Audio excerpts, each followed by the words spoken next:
کو پھر 80 کوڑے بھی لگے, صحابی ہونے کے چھوڑا نہیں گیا. ماں نے فوراً کہا عائشہ اٹھو, فوراً آپ صلی اللہ علیہ وسلم کا شکریہ ادا کرو. ماما بیچاری بولیاں,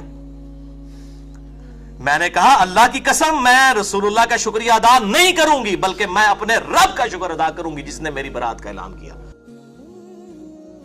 سیدہ عائشہ فرماتی ہیں کہ ایک مرتبہ غزوہ بنی مستلق کے موقع پر قرے میں میرا نام نکلا. یہ کوئی پکنک منانے نہیں جانے ہوتے تھے, زندگی اور موت کی کشمکش میں جاری ہوتی تھیں بیویاں ساتھ. ظاہر ہے لڑائی لڑنے جا رہے ہیں, یہ نہ سمجھے کو آؤٹنگ پہ جا رہے ہوتے تھے. یہ غزوہ بنی مستلق کے موقع پر قرہ میں میرا نام نکل آیا اور آپ صلی اللہ علیہ وسلم مجھے اپنے ساتھ لے گئے. یہ وقت وہ تھا جبکہ پردے کی آیات نازل ہو چکی تھیں. یہ جملہ یاد رکھنا ہے آپ نے, کیونکہ اس کے بعد میں نے ڈاکٹر ذاکر نائک اور شیخ البانی اور جاوید احمد غامدی ان تینوں کی کلاس بھی تھوڑی سی لینی ہے پردے کے حوالے سے. میں ان تینوں کی بہت عزت بھی کرتا ہوں لیکن اختلاف رائے بھی کرتا ہوں, کیونکہ یہ چہرے کا پردے کے قائل نہیں ہے. تو اس کے رد میں یہ بخاری مسلم سے حدیث بیان کرنے لگوں.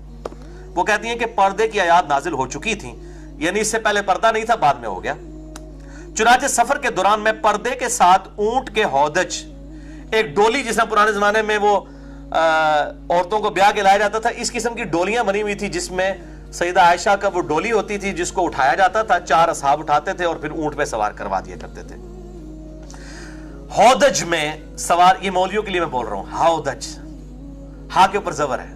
یہ ویسے اردو میں آپ بولیں گے ہودج لوگ بول رہے ہوتے ہیں نا, ہودج میں سوار کرائی جاتی اور اتاری جاتی تھی جب ہم رسول اللہ صلی اللہ علیہ وسلم کی میت میں جنگ سے فارغ ہو کر واپس آئے. پکنک منا کر نہیں, جنگ سے فارغ ہو کر. کئی لوگ شہید بھی ہوئے اس میں. تو مدینہ شریف کے بالکل قریب پہنچ گئے تو رات کے وقت آپ صلی اللہ علیہ وسلم نے پڑاؤ کے بعد چلنے کا حکم فرمایا. تھوڑی دیر ریسٹ, پھر کہا کہ ٹھیک ہے اب ہم چلتے ہیں. میں رفع حاجت کی غرض سے یعنی پیشاب کرنے کے لیے لشکر سے تھوڑا دور نکل گئی. جب واپس آئی اور سوار ہونے کے لیے اپنی سواری کے قریب آئی تو کیا دیکھتی ہوں کہ میرا ہار جو یمنی موتیوں کا بنا ہوا تھا وہ کہیں ٹوٹ کر گر پڑا ہے. اب یہ ہار, یہ تو قرآن پاک میں بھی آیا کہ زیور جو ہے یہ عورتوں کی کمزوری ہے. اب وہ عورت چاہے نبی کی بیوی ہو, یہ اللہ تعالیٰ نے بلٹ ان عورتوں کے اندر زیور کے ساتھ شغف رکھا ہوا ہے. تو وہ کہتی ہیں کہ وہ ٹوٹ کر گر پڑا ہے. میں فوراً واپس لوٹی اور ہار تلاش کرنے لگی. اسی میں مجھے دیر ہو گئی. جن لوگوں کے سپرد مجھے ہودج پر سوار کرنے کا کام تھا انہوں نے ہودج کو اٹھا کر اونٹ پر رکھ دیا اور سمجھے کہ شاید میں اپنے ہودج میں بیٹھی ہوئی ہوں. ظاہر ہے اتنا وزن ہے تو اس میں اب اگر کوئی 50-60 کلو عمر, بلکہ یہ بھی میں زیادہ بتا رہا ہوں, 50-60 کلو سے بھی کم وزن کی کوئی عورت بیٹھی ہو تو کیا پتا چلے گا, نیگلیجبل ہے. اور وہ یہ سمجھے کہ میں بیٹھی ہوں. اس زمانے میں عورتیں ہلکی ہوا کرتی تھی کیونکہ غذا سادی اور غیر مرغن ہوا کرتی تھی, اس لیے ہودج اٹھانے والوں کو کچھ پتہ نہ چل سکا. میں تو اس ہودج میں سوار ہی نہیں ہوں. دوسرا میں بہت کم سن بھی تھی, یعنی میرا وزن بھی کم تھا. اس کے بعد وہ سب اونٹ لے کر چل دیے. مجھے ہار اس وقت ملا جبکہ لشکر اپنے مقام سے روانہ ہو چکا تھا. رات کا اندھیرا, اکیلی عورت. میں اپنی جگہ پر بیٹھ گئی اس خیال سے کہ جب لوگوں کو میرے رہ جانے کی خبر ہوگی تو وہ ضرور تلاش کرنے کی غرض سے واپس آئیں گے. یہ بالکل ایسے ہی کرنا چاہیے. آج کے زمانے میں بھی اگر جہاں پر وہ ایسا معاملہ ہے تو وہیں پر رہیں تاکہ وہاں پر آگے کوئی تلاش کر سکے. اب تو خیر موبائل فون ہے, مسئلہ ہی حل ہو چکا ہے. اسی حالت میں مجھے نیند آ گئی اور میں بیٹھے بیٹھے سو گئی. اسی دوران سیدنا صفوان بن معطل رضی اللہ تعالی عنہ وہاں آئے. وہ لشکر کے پیچھے پیچھے رہا کرتے تھے تاکہ گری پڑی چیزیں اٹھاتے ہوئے آئیں. یعنی جب پڑاؤ اٹھایا تو کسی کا کوئی سامان نہ رہ گیا ہو تو وہ پیچھے ڈیوٹی ہوتی تھی کہ وہ اس کو جو ہے وہ مینج کر لیں. جس طرح آپ لوگ اب یہاں سے جتنے 80-100 کے قریب لوگ بیٹھے ہیں, چلے جائیں گے پیچھے ہمارے عثمان بھائی نے وہ سارے وہ کپ سمیٹنے ہیں. تو ویسے تو جب ڈسپوزیبل باہر ہی سٹ کے لوگ ٹوٹ جاتے ہیں جڑا نا جوسز او دے ڈبے بھی سٹ کے. تو وہ کہتے ہیں چلو کوئی ضروری سامان ہے تو صفوان بن معطل پیچھے رہتے تھے تو وہ اس کو چنا کرتے تھے. وہ صبح کے وقت جب میرے قریب پہنچے تو مجھے سوتا ہوا دیکھ کر پہچان لیا کیونکہ پردہ کی آیات نازل ہونے سے پہلے مجھے دیکھ چکے تھے. سوتی ہوئی حالت میں سیدہ عائشہ کا پردہ اتر گیا ہوا. سیدنا صفوان نے پہچان لیا یہ تو اماں ہے, اور اما کیا کمنٹری کہہ رہی ہیں کہ انہوں نے میری شکل اسی لیے دیکھ کے پہچان لیا کہ پردے کی آیات نازل ہونے سے پہلے انہوں نے میری شکل دیکھا تھا، اگر وہ نہ دیکھی ہوتی تو مجھے پہچانتے بھی نہیں عورت کون ہے. Point to be noted for doctor Zakir Naik, Sheikh Albani, چلے وہ تو فوت ہو چکے رحمہ اللہ، اور جاوید احمد غامدی صاحب حافظہ اللہ تعالی، ساروں کے لیے. تو یہ پردے کا چہرہ تھا امہات المومنین. ہمارے لیے تو آئیڈیل وہی ہے نا. سورۃ العذاب میں آیا کہ نبی کی بیوی ہو، تم عام عورتوں کی طرح نہیں ہو، اگر تم نے بے حیائی کی تمہیں دگنا عذاب دیا جائے گا. تم تو رول ماڈل ہو امت کے لیے. تو امت کے لیے، کیونکہ غامدی صاحب کہتے ہیں یہ ازواج کی خصوصیت تھی چہرہ ڈھانپنا، باقیوں کی نہیں ہے. ڈاکٹر ذاکر نائک صاحب کا بھی یہی موقف ہے کہ اگر کوئی کر لے تو بہتر ہے، نہ کرے تو کوئی واجب نہیں ہے. تو پردے کی آیات جو نازل ہوئی، حکم نازل ہوا، پھر کس کے لیے ہوا تھا؟ مسئلہ 106 میں بھی میں نے تھوڑا بہت اشارہ کیا. انشاءاللہ مجھے موقع ملا تو میں اس کے اوپر ڈیٹیل لیکچر بھی انشاءاللہ اس حوالے سے دوں گا. تو صفوان بن معطل نے جب دیکھا تو اما عائشہ کہتی ہیں انہوں نے زور سے پڑھا انا للہ و انا الیہ راجعون. یعنی ایک بہت بڑی مصیبت تھی مسلمانوں کے اوپر. ان کی آواز سن کر میری آنکھ کھل گئی. انہوں نے اونچی آواز میں سے پڑھا کہ اما جاگ جائے، اور میں نے اپنی چادر سے فوراً اپنا چہرہ چھپا لیا. یعنی چہرہ چھپا لیا، اس میں چہرے کے الفاظ موجود ہیں. اچھا، اللہ کی قسم ہم دونوں نے آپس میں کوئی بات تک نہیں کی. آپ ذرا اس صحابی کی جو ہے عفت و عصمت کو بھی داد دیں. ورنہ وہ کہتے ہیں اما جی تسی پیچھے رہ گئے ہو، میں جناب حاضر تہاڈا غلام، ادھر تو لوگ بڑی ایفیشنسیاں جھاڑتے ہیں جناب، بے فکر وہ کچھ نہیں ہوتا، میں جناب انہیں اٹھ لے کے آیا. کوئی بات نہیں کی. اس چیز کو بھی انہوں نے سیدہ عائشہ کی عصمت اور عفت کے منافی سمجھا. وہ کہتے ہیں صرف یہ پڑھا اور میں اٹھی اور کوئی بات نہیں کی. اللہ کی قسم ہم دونوں نے آپس میں کوئی بات تک نہیں کی، اور نہ ہی میں نے ان سے سوائے انا للہ و انا الیہ راجعون کے کوئی اور بات سنی. یعنی انہوں نے آپس میں کوئی خود کلامی بھی نہیں کی کہ شکر ہے یا اللہ میں نے بھیجا. آپس میں بھی کوئی بات نہیں کی، انہوں نے اپنے آپ سے بھی کوئی بات نہیں کی. صفوان رضی اللہ تعالیٰ نے اپنی سواری سے اتر کر اس کے دست و پا کو باندھنے میں مصروف ہوئے. پھر انہوں نے مجھے اس پر بیٹھنے کو کہا اور میں اس پر بیٹھ گئی. یعنی وہ جانور بدک نہ جائے تو وہ آپ رضی اللہ تعالی عنہا اس پر سوار ہو گئی. صفوان یعنی بٹھایا، اس نے اونٹ کو نیچے بٹھایا تو پھر آپ اس کے پر سوار ہوئے. صفوان آگے آگے اونٹ کو کھینچتا ہوا چلا، اور ہم دوپہر کے قریب شدت کی گرمی میں لشکر میں پہنچ گئے، اور سب ٹھہرے ہوئے تھے. یعنی سب انتظار کر، ابھی مدینے میں نہیں پہنچے تھے، راستے میں انتظار کر رہے تھے. پھر جسے تہمت لگا کر ہلاک ہونا تھا وہ ہلاک ہو گیا. اور جو اس بہتان کا سب سے زیادہ محرک ہوا وہ منافقین کا سردار عبداللہ ابن ابی تھا.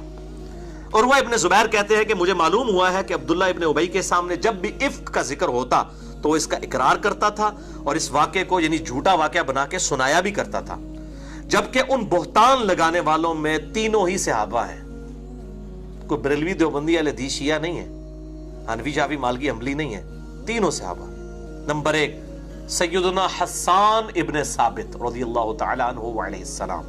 نمبر 2 سیدنا مصطح بن اثاثہ رضی اللہ تعالی عنہ وعلیہ السلام، یہ سیدنا ابوبکر کے رشتہ دار بھی تھے.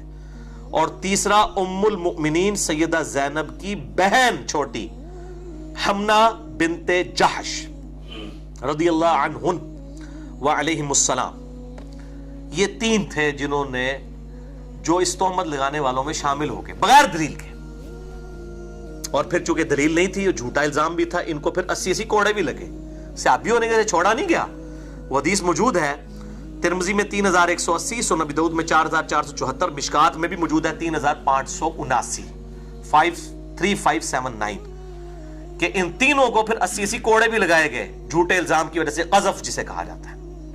اگر ثابت نہ ہو تو پھر ان پہ کوڑے لگائے جائیں گے.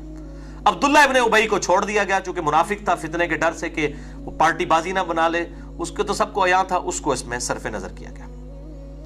تو کہتے ہیں کہ اس کے علاوہ اور کوئی مجھے نہیں پتا کسی صحابی اس میں شامل ہوا ہو، مگر منافقین کی ایک جماعت تھی جس کے متعلق اللہ تعالیٰ نے فرمایا والذی تولی کبرہ منہم لہ عذاب عظیم، کہ ان میں سے جو سب سے بڑا ہے ہم اس کو عذاب دیں گے. یعنی عبداللہ ابن ابی وہ بڑا اس کا سرغنہ تھا، یعنی جو ان کا سرغنہ تھا اس کے لیے دردناک عذاب ہے. اور عروہ کہتے ہیں کہ وہ بڑا سرغنہ عبداللہ ابن ابی تھا.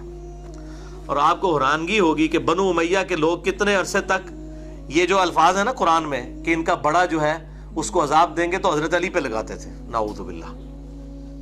لیکن بخاری مسلم پہ قربان جائیں انہوں نے تو نام بھی لکھ دیے کہ عبداللہ بن ابی تھا. یہ جب انسان دشمنی پہ اتر آئے تو پھر انسان جس طرح وہ مشرکین عرب کہا کرتے تھے, یہودی جو ہے وہ کہتے تھے کہ ان مسلمانوں سے تو مشرکین عرب بہتر ہیں. حالانکہ مسلمان تو حضرت موسیٰ کو بھی مانتے تھے, آسمانی دین کو مانتے تھے, مشرکین تو بت پرست تھے. لیکن جب کسی کا گیر الٹا لگ جائے, تعصب میں بغیم بینہم آ جائے, تو پھر ان قسم کی بات کرتا ہے. جس طرح یہاں پہ بھی ہمارے جو بعض جو سخت قسم کے مولوی ہیں وہ کہتے ہیں جناب یہ جو بریلوی دیوبندی ہیں یہ تو مشرکین عرب سے بھی گئے گزرے.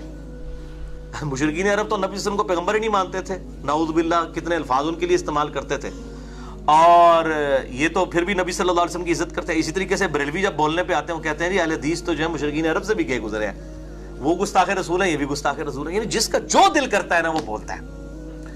تو یہ میں نے ساتھ انصاف کا تقاضا تھا, چونکہ یہ تاریخ اسلام میں بہت یہ ملتا ہے کہ یہ بڑے شد و مت کے ساتھ پھر اللہ تعالیٰ نے ان کا زور ٹوٹا. اور وہ کہتے ہیں کہ اگرچہ سیدنا حسان بھی توبت لگانے والوں میں شامل تھے, مگر سیدہ عائشہ حسان کا برائی سے ذکر کرنا ناپسند کیا کرتی تھی, کیونکہ حضرت حسان نبی صلی اللہ علیہ وسلم کے لیے نعتیں کہا کرتے تھے. کیونکہ ان کا یہ شعر بھی سیدہ عائشہ کو بڑا پسند تھا. حسان ابن ثابت نے ہی کہا فَإِنَّ أَبِي وَوَالِدَهُ وَعِرْضِي لِعِرْضِ مُحَمَّدٍ صلی اللہ علیہ وسلم, کہ بے شک میں, میرے ماں باپ, میری عزت اور آبرو سب نبی صلی اللہ علیہ وسلم کی عزت کے لیے قربان ہے. تو یہ نعت کے والے سے بخاری مسلم میں بھی حدیثیں موجود ہیں حسان ابن ثابت کے بارے میں, مسئلہ نمبر 56 میں نے ریکارڈ کروائی ہیں وہ احادیث.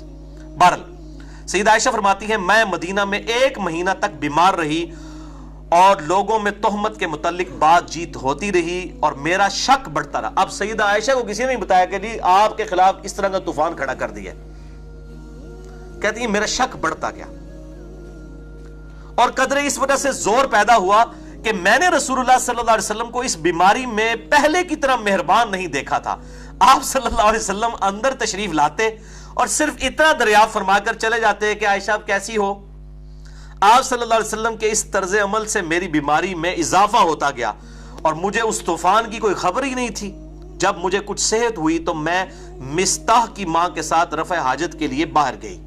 یعنی وہاں پہ ٹوائلٹ اٹیچ بات تو نہیں ہوا کرتے تھے, عورتیں بھی رات کے وقت میں, اور ٹوائلٹ بھی جانے کی ٹائمنگ ہوا کرتی تھی. یہ بے ٹائم کھانے آج کل کے انہوں نے تو ہر ٹائم ٹوائلٹ لگا دیا, بلکہ بعض لوگ تو وہ مطلب بار بار ٹوائلٹ جا رہے ہوتے ہیں جب بھی کوئی نماز کا ٹائم ہے. تو یہ اس لیے کہ بے وقتہ کھانا ہے, اس وقت تو ٹائمنگ ہوتی تھی. ابھی بھی جو لوگ کھانا ٹائمنگ پہ کھاتے ہیں وہ ٹائمنگ کے اوپر ہی ٹوائلٹ والا ایشو ان کے ساتھ ہوتا ہے. اس سے مراد یعنی بڑے پیشاب کی میں بات کر رہا ہوں, چھوٹے پیشاب والا تو اتنا ایشو نہیں ہوتا تھا. تو وہ کہتی ہیں کہ اس وقت ہم لوگ باہر جایا کرتے تھے. تو اب وہ کہتی ہیں کہ میں مستاح کی, یعنی جو تہمت لگانے والا صحابی تھا, اس کی ماں کے ساتھ ہی باہر جا رہی تھی. اب حضرت عائشہ کو تو پتہ نہیں تھا کہ اس کے بیٹے نے ہی کام ڈالا ہوا ہے. رفع حاجت کے لیے گئی اور ہم ہمیشہ راتوں کو جایا کرتے تھے. یہ اس وقت کی بات ہے جبکہ ہمارے گھروں کے قریب بیت الخلاء نہیں ہوتے تھے, اور ہم بھی عربوں کی عادت قدیمہ کی طرح اس کام کے لیے جنگل میں جایا کرتے تھے, کیونکہ گھروں میں بیت الخلاء بنانے سے ہمیں تکلیف ہوتی تھی, یعنی بدبو کی وجہ سے ہم اس کو پسند نہیں کرتے تھے. ظاہر ہے اس وقت سیوریج کا سسٹم نہیں تھا, تو ظاہر ہے وہ جس طرح آج مطلب ہم نے تو اپنی یعنی بچپنے میں یہ چیزیں دیکھی ہیں کہ عورتیں وہ صفائی کرنے والی گھر سے سب کچھ اٹھا کے لے جایا کرتی تھیں جب تک یہ سیوریج والا سسٹم نہیں تھا. تو اس زمانے میں بھی پھر ظاہر ہے گھر سے بدبو اور پھر بندہ لگوانا, ذمہ داروں کو ارینج کرنا, یہ بڑا ایک ایشو تھا, تو اس لیے وہ لوگ باہر جایا کرتے تھے. ابھی بھی میرا خیال ہے کے پی کے اندر, کیوں جی کے پی کے اندر رواج موجود ہے, ابھی بھی لوگ جو ہے وہ باہر جا کے اس طرح کے معاملات کرتے ہیں. اچھا, تو وہ کہتے ہیں کہ ہم لوگ جایا کرتے تھے باہر. میں اور مستاح کی ماں جو کہ ابی رحم بن عبد المطلب بن عبد مناف کی بیٹی تھی, اور اس کی ماں صخر بن عامر کی بیٹی تھی, اور وہ میرے والد سیدنا ابوبکر کی خالہ تھی, اور مستاح بن ثاثہ ان کا بیٹا تھا, یعنی سیدنا ابوبکر کی خالہ کا بیٹا رشتے میں. دیکھو یعنی گھر والا, اور اس کا وظیفہ حضرت ابوبکر نے لگایا ہوا تھا. یہ وہ تھا کہ جو حضرت ابوبکر کے ٹکڑوں پہ پال رہا تھا. ظاہر اللہ نے سبب بنایا ہوا تھا, سیدنا ابوبکر اس کے لیے وظیفہ لگایا ہوا تھا غربت کی وجہ سے. تو کہتے ہیں کہ میں اس کی ماں کے ساتھ جب رفع حاجت سے فارغ ہو کر لوٹنے لگے تو راستے میں مستاح کی ماں کا پاؤں چادر میں الجھا تو وہ گر پڑی, تو وہ اپنے بیٹے مستاح کو برا کہنا شروع ہو گئی کہ تیرے ستیہ ناز ہو جائے.